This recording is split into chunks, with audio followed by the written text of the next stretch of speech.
بسم اللہ الرحمن الرحیم۔ اگر کسی سے ملتے ہوئے آپ کا ملنے کا دل نہ کرے، اگر مجبوراً ملنا پڑ بھی جائے، دل میں اس کے لیے بغض اور خواہ مخواہ کی ہی ہے کہ اس کو تکلیف پہنچنے کی یا انتقام کی خواہش دل میں رہے، اسے کینہ کہتے ہیں۔ کینہ دل کے بغض کا نام ہے۔ کینہ ایک خوفناک بیماری ہے جو بندے کو اندر ہی اندر جلاتی ہے، ایک دائمی پریشانی میں مبتلا رکھتی ہے، ایک خواہ مخواہ کا روگ ہے جو بندے کو بے چین اور بے سکون رکھتا ہے، اور دوسرے شخص سے ایک نفرت، ایک بیزاری اور دل کے اندر بغض ہر وقت موجود رہتا ہے۔ جناب والا، کینہ ایسی خطرناک بیماری ہے جو اپنوں سے اور اپنائیتوں سے دور کر دیتی ہے۔ جس قوم کے لوگوں میں کینہ ہو، ان میں اخلاص نہیں ہوتا، وہ کبھی ایک دوسرے سے مل کر ایک دوسرے کے قدم پر قدم رکھ کر شانہ بشانہ کام نہیں کر سکتے۔ نتیجتاً ایسی قوم سیسا پلائی ہوئی دیوار نہیں بنتی اور مشکل وقت یہ اپنا دفاع نہیں کر پاتی۔ جس شخص میں کینہ اور بغض ہو، وہ اچھے خاصے قیمتی تعلق گنوا بیٹھتا ہے۔ رشتہ داروں سے ہے تو رشتہ داروں سے محروم ہو جائے گا، دوستوں سے ہے تو دوستوں سے محروم ہو جائے گا۔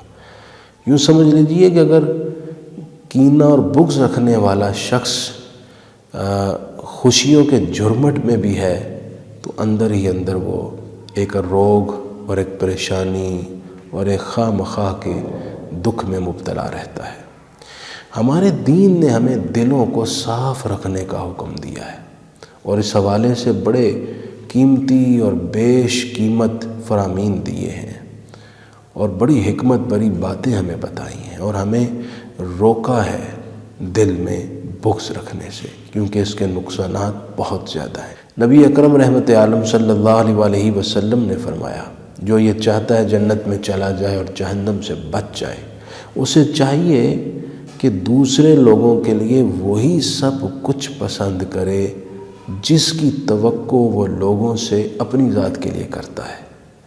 تو کوئی بھی یہ نہیں چاہتا مجھ سے لوگ بغض رکھیں، نفرت کریں، تو پھر دوسروں کے لیے یہ سب کچھ کیسے کر سکتا ہے؟ آپ صلی اللہ علیہ وسلم سے پوچھا گیا، ای الناس افضل، حضور سب سے افضل آدمی کون ہے؟ آپ نے فرمایا، کل مخموم القلب صدوق اللسان، وہ شخص جو مخموم القلب ہے اور صدوق اللسان ہے۔ صحابہ اکرام نے عرض کی، حضور صدوق اللسان تو ہم جانتے ہیں جو زبان کا سچا ہے، جھوٹ نہ بولتا ہو، یہ مخموم القلب کون ہے؟ تو آپ صلی اللہ علیہ وآلہ وسلم نے ارشاد فرمایا، وَالتَّقِيُّ النَّقِيُّ لَا إِثْمَ فِيهِ، وہ شخص جو پرہیزگار ہے، جس کا دل صاف ہے، گناہ سے آلودہ نہیں ہے۔ اور فرمایا کہ وَلَا بَغْيَ وَلَا غِلَّ وَلَا حَسَدَ، اور اس شخص میں یہ تین باتیں نہ ہوں۔ نمبر 1، وہ شخص حد سے تجاوز نہ کرتا ہو، ظلم نہ کرتا ہو۔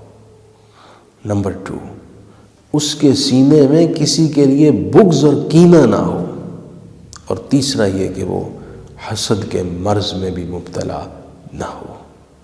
کتنی قیمتی بات ہے۔ اگر ہر مسلمان کی سیرت ایسی ہی پاکیزہ ہو تو ہمارا معاشرہ مثالی معاشرہ بنے، ایسا معاشرہ بنے جس معاشرے کے فوائد اور ثمرات ساری دنیا حاصل کرے۔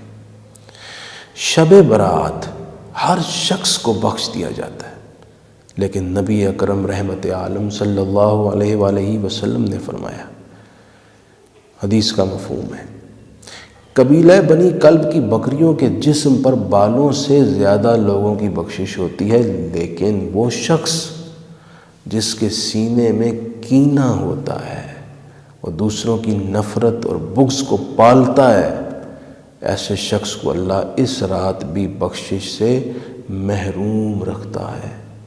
شب برات ہر کوئی خوش نصیب ہو جاتا ہے، اگر اس پر اللہ کی رحمت کی نظر پڑ جائے، کیونکہ غروب آفتاب سے طلوع آفتاب تک اللہ کریم کی تجلی کی برکت اور اس کی بخشش اور عطا اور سخا سے عرب ہا لوگ بخشے جاتے ہیں، لیکن جس شخص کے بارے میں تصریح کر دی گئی وہ سب سے بڑا بد نصیب ہے، جو کینے اور بغض جیسے مرض کی وجہ سے اللہ کی طرف سے بخشش سے محروم رہتا ہے۔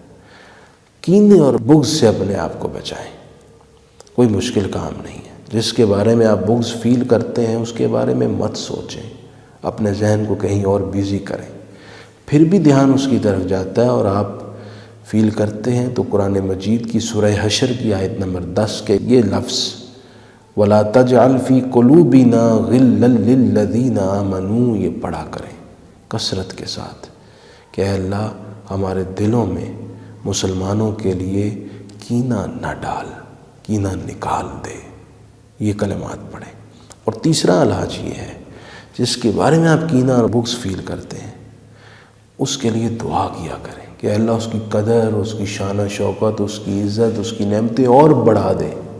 اس طرح نفس اور شیطان کے لیے ایسا بوجھ ہوگا، وہ کینے والی سوچ بھی پیدا کرنے سے گریز کریں گے۔ اللہ پاک ہمیں کینہ سے محفوظ رکھے۔